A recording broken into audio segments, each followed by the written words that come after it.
A minha interpretação do protocolo é essa. Não é suporte básico, eu estou com um condutor, um técnico de enfermagem e vou fazer isso por 15, 20, 30 minutos até chegar a uma avançada. Eu não vejo essa recomendação dessa forma.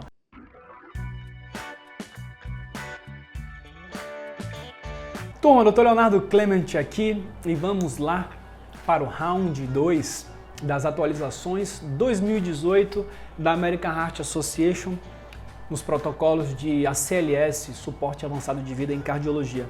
No vídeo anterior, eu falei, na parte 1, sobre a principal atualização que aconteceu, que foi a questão da recomendação da mildarona e da lidocaína, os antiarrítmicos utilizados em PCR por FV e TV refratárias à desfibrilação.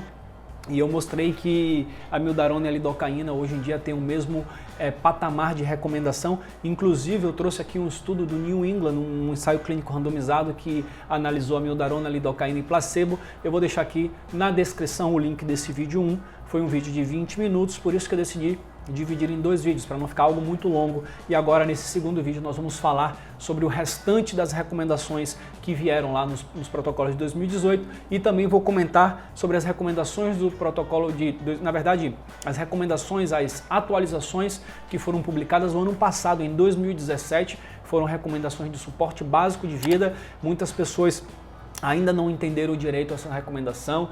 Eu vejo muita gente multiplicando de uma forma que, na minha interpretação, não é a melhor forma de multiplicar, então eu vou também comentar um pouquinho aqui no final desse vídeo. Ok, bom, continuando, o magnésio. 2018 está aqui a recomendação para o magnésio. O uso rotineiro de magnésio para PCR não é recomendado, ou seja, o sulfato de magnésio não é para utilizar em qualquer situação de parada cardiorrespiratória. Ele pode ser considerado para a torsade de Pointes, que é um tipo de parada cardiorrespiratória em taquicardia ventricular polimórfica. Então, a taquicardia ventricular ela pode ser monomórfica, nesse caso não tem indicação de sulfato de magnésio, mas se ela for polimórfica e o paciente estiver em PCR, sim, pode ser utilizado o sulfato de magnésio, tanto por via venosa quanto por via intraóssea, em bolos de 1 a 2 gramas, e nós temos que diluir em 10 ml de soro glicosado a 5%. Está aí a recomendação relacionada com sulfato de magnésio. Como é que estava em 2015? Tinha apenas essa informação de que o uso rotineiro de magnésio para FV e TV não é recomendado em pacientes adultos. Apesar de que no manual do aluno do ACLS tinha lá já a recomendação de fazer o sulfato de magnésio em torsade de Pointes.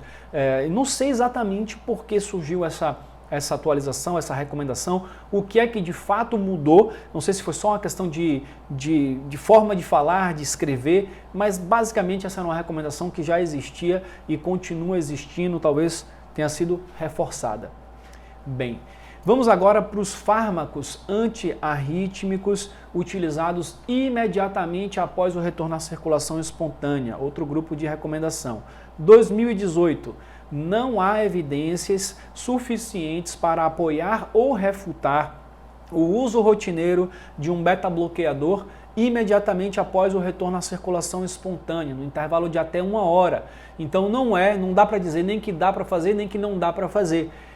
O uso de beta-bloqueador nessa hora. Em 2015, como é que estava no protocolo? Não há evidências adequadas que respaldem o uso rotineiro de beta-bloqueadores após a PCR. No entanto, pode-se considerar o início ou a continuação de um beta-bloqueador oral ou EV imediatamente após hospitalização causada por PCR por FVTV.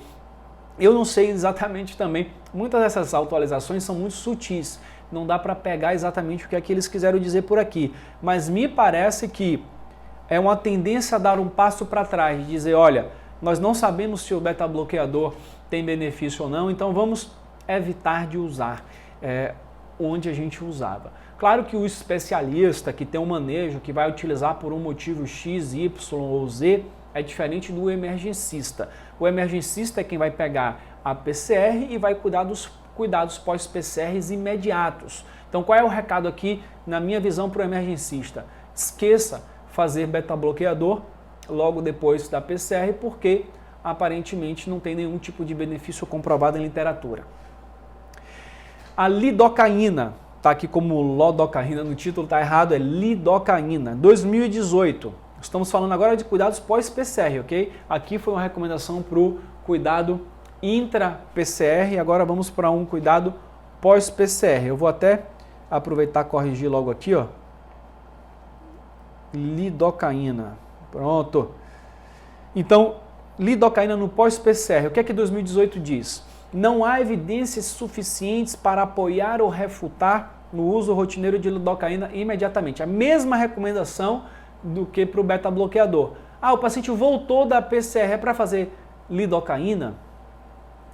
Pelo que o protocolo está dizendo aqui, não é para fazer. Porque eu faria algo que não tem benefício comprovado. Por mais que ele diga que não tem benefício nem a favor nem contra, se não tem benefício a favor, por que fazer? Então não deve fazer. Agora, ele dá um adendo aqui nesse protocolo de 2018.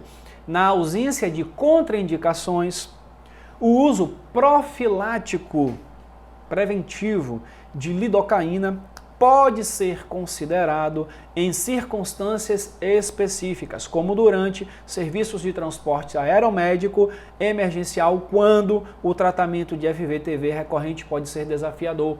Então, um paciente que está lá dentro de um avião e ele pode estar fazendo FVTV refratárias, pode voltar a fazer FVTV. Então, nesse caso, ele, já que lá em cima ele fala que não dá nem para dizer que é bom nem que não é bom, então nesse caso vamos tentar fazer alguma medida aí heróica para ver se esse paciente não faz uma outra FV lá dentro do avião, porque é meio complicado fazer uma reanimação dentro dos aviões de transporte aeromédico. O ideal é transportar esses pacientes estáveis, então é meio que uma medida heróica sem saber se há benefício real ou não. Ele mantém uma exceção para o uso da lidocaína como medida de prevenir. O paciente voltou da PCR, estava em FV, TV, ele voltou, eu vou fazer uma lidocaína com a ideia de ver se isso vai prevenir uma próxima dentro do avião, mas não tem nenhuma evidência mostrando que isso de fato é benéfico, portanto não é para fazer fora desses locais. Em 2015, o que é que se dizia? Que não há evidência adequada para que respalde o uso rotineiro de lidocaína após a PCR. No entanto, pode-se considerar o início ou a continuação de lidocaína imediatamente após RCE causada por uma PCR devida a FVTV. Então não há evidências adequadas que respaldem o uso rotineiro. Não é para fazer sempre a lidocaína após uma PCR. Porém, ele dizia que após um FVTV a gente poderia entrar com a lidocaína. Então ele dá meio que um passo para trás dizendo, olha, não é para estar entrando com lidocaína após FVTV como medida de prevenir uma próxima. Não é, essa conduta não está adequada. A não ser numa situação de transporte e tal, que não tem contraindicação, transporte aeromédico, eu vou estar fazendo uma situação meio que não dá para parar para reanimar o paciente, então vamos fazer uma profilaxia dessa forma. Então ele era um pouquinho mais a favor de fazer em 2015, agora ele começa a segurar um pouquinho mais. Bom, atualização do algoritmo. Vamos ver como é que o algoritmo está. O algoritmo diante do que nós comentamos aqui. Então o algoritmo mudou um pouquinho. Então tá aqui, olha, o algoritmo. Então o algoritmo PCR em adultos mudou quase nada. Se você já conhece esse algoritmo de 2015, você vai ver que é a mesma coisa, né? Inicia RCP, ritmo chocável ou não. Se o ritmo for chocável, a gente vem para o algoritmo de ritmo chocável. Se não for chocável, a gente vai para o algoritmo de ritmo não chocável. Onde é que está a diferença aqui no algoritmo? É só aqui embaixo, olha. Fiz o choque, 2 minutos de RCP, peguei o acesso. Outro choque, entro com a epinefrina, outro choque, aí tinha lá entrar com a mildarona. E aqui ele substituiu, olha, entra com a mildarona ou lidocaína. Tanto faz, tanto um quanto o outro tem o mesmo benefício. O estudo lá do vídeo 1, você pode ir lá ver se você não viu ainda, mostra ainda que parece, pelo aquele estudo, que a lidocaína é um pouquinho melhor. Por isso que ela conseguiu entrar no protocolo aí. Parece, não quer dizer que seja 100% certo, senão já teriam tirado, mas tem essa tendência. Então eles igualaram aqui, portanto aqui está a mildarona ou lidocaína e consequentemente mudou aqui também. Dose, está aqui ó, a dose, ele acrescentou já que pode fazer ou a amiodarona 300, depois 150, ou a lidocaína, então entrou isso aqui também nessa coluna. A primeira dose de 1 a 1,5 mg por quilo, a segunda dose, se necessária, como a gente faz com a amiodarona, a metade, no caso 0,5 a 0,75. Entrou aqui também nessa lateralzinha aqui, ok? Então vamos voltar aqui para os slides, só para a gente rever aqui o que é que aconteceu. Então no passo 8 do algoritmo, como nós já vimos, a lidocaína foi inserida como alternativa à amiodarona. No item qualidade da RCP, o texto alterne as pessoas que aplicam as compressões a cada 2 minutos, foi mudado para troque as pessoas que aplicam as compressões. Por que essa mudança? Só de uma palavrinha. Porque o alterne dava a ideia de que quem está ventilando vem comprimir, quem está comprimindo vai ventilando, que era uma alternância. Na verdade, essa não é a ideia. A ideia é pegar quem está comprimindo e tirar e botar outra pessoa, trocar. Tanto faz se vai vir quem está na ventilação ou se vai vir quem está lá fora. Geralmente, quem está na ventilação, fica na ventilação. O ideal é assim, eu estou cuidando da via aérea, então eu vou ficar na via aérea. E aí eu vou fazer o quê? Quem está comprimindo vai estar revezando 2 pessoas. Se eu estou numa equipe de suporte avançado, e aqui está falando de suporte avançado de vida, tem muitas vezes, no SAMU, por exemplo, a equipe é reduzida. Tem um médico que está ali e ele fica na via aérea. E aí vamos dizer, o técnico de enfermagem, o condutor, o enfermeiro, um desses 3, 2, por exemplo, estão revezando as compressões e um outro está cuidando das medicações e do tempo. Nós só temos 4 pessoas na equipe de suporte avançado, ou eventualmente até 3. Você pode pegar, se a PCR se prolongar, alguém que está ali assistindo e pedir para essa pessoa auxiliar. Dentro de um hospital, você tem muitos profissionais ali. Então o médico ele pode ficar, o responsável por guiar aquele atendimento, ele pode ficar só na retaguarda ali, nas estratégias, sem botar a mão na massa, só, olha, dando as ordens, vamos fazer assim, assim, aí bota outro médico para cuidar da via aérea, botam 2 pessoas para cuidar das compressões, mais uma pessoa para cuidar do acesso às medicações, mais uma pessoa para cuidar do tempo, mais uma pessoa para cuidar do monitor. Se tiver gente suficiente, bota uma para cada. Se não tiver, às vezes você tem que fazer mais de uma função. O médico está lá na via aérea, conseguiu a via aérea, bota outra pessoa para ventilar e ele vai cuidar do monitor, para analisar o ritmo, dar o choque. Então, a depender da quantidade de pessoas, a gente vai mudar isso aí. Mas o protocolo diz que a gente tem que trocar quem comprime e não ficar necessariamente alternando. Ah, eu comprimi agora. E aí, porque até essa ideia de alternar, pense assim, só tem 2 pessoas. Então a primeira fez, depois a outra faz. Depois volta a primeira necessariamente? Não, pode ser uma terceira, pode ser uma 4ª pessoa. Depende de quanto tempo você vai ficar na RCP. No item de terapia medicamentosa no algoritmo, a dose de lidocaína foi inserida, aquilo que a gente viu lá. Então a dose aqui, a primeira de 1 a 1,5 mg por quilo e a segunda de 0,5 a 0,75. Em pediatria não mudou nada. Tá aqui, ó, 2018, porque algumas pessoas até que não conheciam o protocolo anterior pode até estranhar. Porque olha, essa recomendação aqui, ó, tá lá em pediatria. Para FVTV refratária ao choque, tanto a amiodarona como a lidocaína podem ser usadas. A mesma recomendação, só que não houve alteração. Por quê? Porque já era assim em 2015 em pediatria. Está aqui, ó, a mesma coisa. Já no passado, já nos protocolos anteriores, já se recomendava usar tanto a lidocaína quanto, ou seja, os estudos já tinham demonstrado em pediatria que a droga era efetiva tanto em um quanto em outro. Tanto a amiodarona quanto a lidocaína tinham o mesmo benefício. E agora os estudos em adultos mostrando também a mesma tendência aí. Ok? Bom, e para fechar aqui as atualizações de 2017, muitas pessoas ficaram na dúvida com essa atualização. O que é que a atualização de 2017 dizia? Eu vou até colocar aqui, ó, voltando aqui para 2018, alternar, mudou isso aqui para trocar, tá? Isso aqui foi uma atualização importante. E a dose da lidocaína, a dose de 1 a 1,5 miligramas por quilo, a primeira dose, e a segunda de 0,5 a 0,75 miligramas por quilo. Então aqui nós temos as principais atualizações de 2018. Agora, falando de 2017, o que tinha lá em 2017 que chamou muito a atenção? Ele falou que dava para fazer 30 compressões, foi suporte básico, faz 2 ventilações, ou daria para fazer compressões contínuas e uma ventilação a cada 6 segundos. Uma ventilação a cada 6 segundos. Essa era uma recomendação que já existia nos protocolos anteriores para aquele paciente com a via aérea avançada. Um tubo na traqueia, eu poderia fazer compressões contínuas e fazer uma ventilação a cada 6 segundos. Só que agora, olha o que o protocolo trouxe.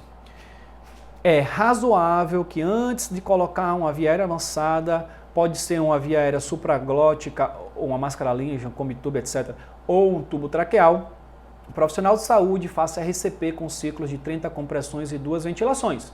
Ou seja, ele falou, olha, dá para continuar fazendo o que já era feito. E aí ele fala, também, talvez, talvez seja razoável, olha quantas palavras, talvez seja razoável, olha que cuidado ele tem, que o profissional de saúde use uma ventilação a cada 6 segundos, ou seja, 10 por minuto, realizando ventilações assíncronas durante compressões contínuas, né? Essa questão aqui, mesma coisa do suporte avançado. E aqui tem escrito, before placement of an advanced array. Antes de colocar uma via aérea avançada. E eu acho que essa parte aqui do protocolo é a parte que pouca gente leu e viu. Então eu vejo muita gente dizendo, não, agora SBV dá para fazer compressões contínuas de uma ventilação a cada 6 segundos. Dá para fazer. Eu não sei se essa é a recomendação da American Heart Association. Eu interpreto da seguinte forma, olha, por que antes não podia fazer assim? Pela lógica, se eu estou comprimindo, eu faço ventilação enquanto eu comprimo, a pressão está alta nos pulmões, o ar vai para o esôfago, para o estômago. E com o passar do tempo eu vou aumentando a insuflação gástrica e isso vai diminuindo o retorno sanguíneo, vai aumentando a chance de broncoaspiração, né, de vômito, de broncoaspiração, etc. Então nunca foi recomendado isso. Era recomendado para o suporte avançado. E agora ele fala, olha, talvez exista a possibilidade de fazer compressões contínuas com a máscara AMBU, ou seja, sem via, e as ventilações assíncronas. Talvez exista a possibilidade antes da colocação de uma via aérea avançada. Olha a interpretação disso. O americano ele tem paramédico lá. Esse protocolo de SBV muitas vezes é o paramédico que vai realizar. E o paramédico, ele muitas vezes vai passar uma via aérea avançada. Então perceba que isso aqui não é 100% uma equipe de suporte básico igual nós temos no Brasil. Ele falou que é antes de colocar uma via aérea avançada. Se não fosse antes de colocar uma via aérea avançada, logo antes, não estaria escrito aqui. Então o que é que ele quer dizer? Eu estou preparando minha equipe para entubar. Já estamos na RCP, fazendo 30, faz 2 ventilações, 30, faz 2 ventilações. Estou nesse ritmo. E aí eu falo para a equipe, olha, vamos entubar o paciente, prepara o material. Pronto, estou preparando o material. Equipe, faz compressões contínuas agora em uma ventilação a cada 6 segundos, porque vai ser por 1, 2, 3 minutos, por pouco tempo.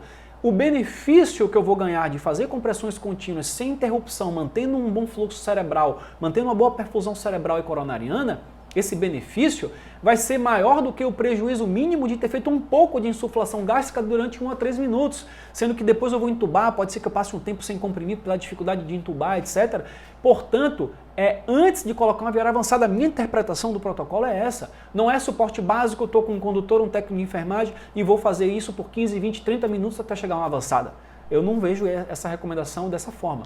Para mim, no suporte básico de vida, como nós conhecemos no Brasil, é para continuar fazendo compressões, 30 compressões e 2 ventilações. 30 compressões e 2 ventilações.